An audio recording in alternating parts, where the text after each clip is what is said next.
obedience training is not about to control a dog, but to communicate with him.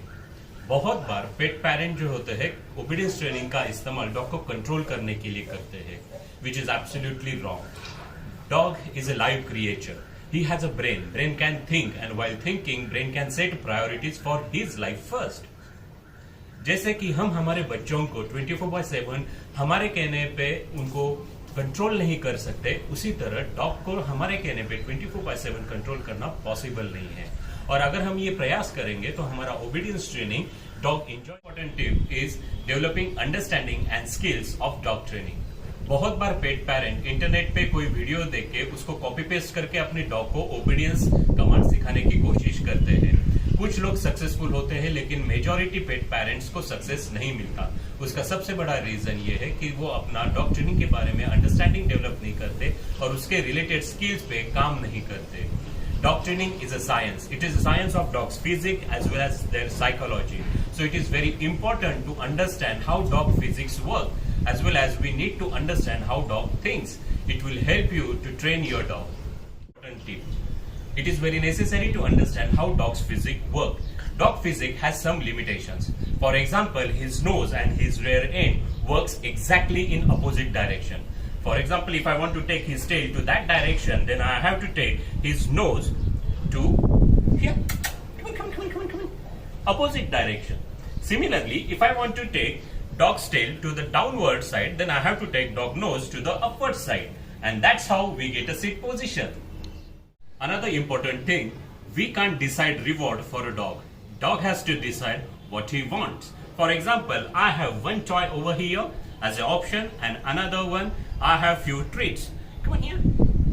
Okay, good boy. Come on. Good puppy. Good puppy. What you want? Good puppy. Very good. That's a good boy. Good buddy. Good buddy. Very good. And he prefers a toy over. It is very important to understand the difference between reward and bribe. There is a very thin line between reward and bribe. Bribe काम होने से पहले दिया जाता है और reward काम होने के बाद दिया जाता है. For example, if you ask a dog to get down, then after performing that particular position, you are supposed to appreciate dog. You are supposed to let him know, yes, good boy, I like it, whatever you did. And after that, you are supposed to present the reward. While delivering a reward, it is very important you need to share your emotions first. Emotions can be both. For example, if you are happy, you will show your pleasant emotions. Good boy, very nice, super boy. And if you are not agreeing with whatever behavior dog is doing, for example, right now he is chewing on my finger, and this is unwanted behavior, and if I want to stop this behavior, I have to show him that assertive corrections. For example, no, bad, and he left my finger. So that's how you're supposed to ask a dog to do one particular behavior. If he obeys your behavior, if he obeys your command, then appreciate him. And if he disobeys, you are supposed to give corrections in a negative tone. Nah. Good boy. Very nice. Super. That's the way you let your dog to know that what is expected and what is not expected from him. Like we humans, dogs also have learning biases. Dog first of all investigate with their nose, then with their eyes, and then they approach their ears. Similarly, while training a dog, we are supposed to use this. Come on here. We are supposed to use these learning biases so that dog can understand very easily. Initially, to start with, we are supposed to approach his nose by keeping his reward. Come on here to his nose, and then gradually you can guide his nose to come upward, to come sit in position from a down position, right? As soon as dog got this particular signal, then we are supposed to introduce the hand signal to approach his eyes. So to make him sit, we can ask him, good boy, very nice.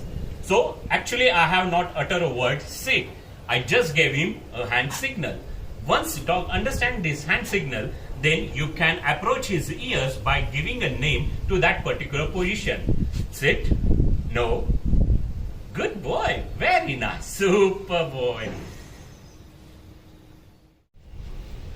While practicing training, don't create any particular pattern. For example, people do have a habit of saying sit command first, then down, then stand, then stay. If you create such pattern, then your dog will get trained for that particular pattern.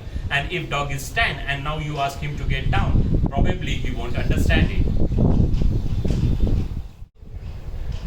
Another important thing we need to consider, we should not repeat the commands while practicing the training. For example, many people have habit to repeat the commands multiple times unless that dog gets into that particular position. For example, they used to say, Simba sit, sit, sit, sit, and if Simba sits, then they appreciate him, good boy, and they give a reward. What actually we are trying to teach a dog? We are trying to teach a dog only once I will say sit and you are supposed to behave that, you are supposed to get into that particular position. But while practicing, we are teaching him 10 times I will say sit, and after that if you get seated, still you will get a reward.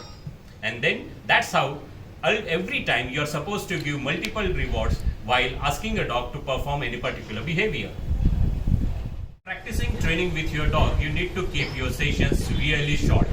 For example, you should not exceed one session more than a 5 minutes. You can practice 3 or 4 commands with your dog and just let dog do whatever he want to do. That's the way you can keep his interest in training intact. At the same time, you should have multiple such sessions in entire day. So you can have around 6 to 7 such sessions in entire day.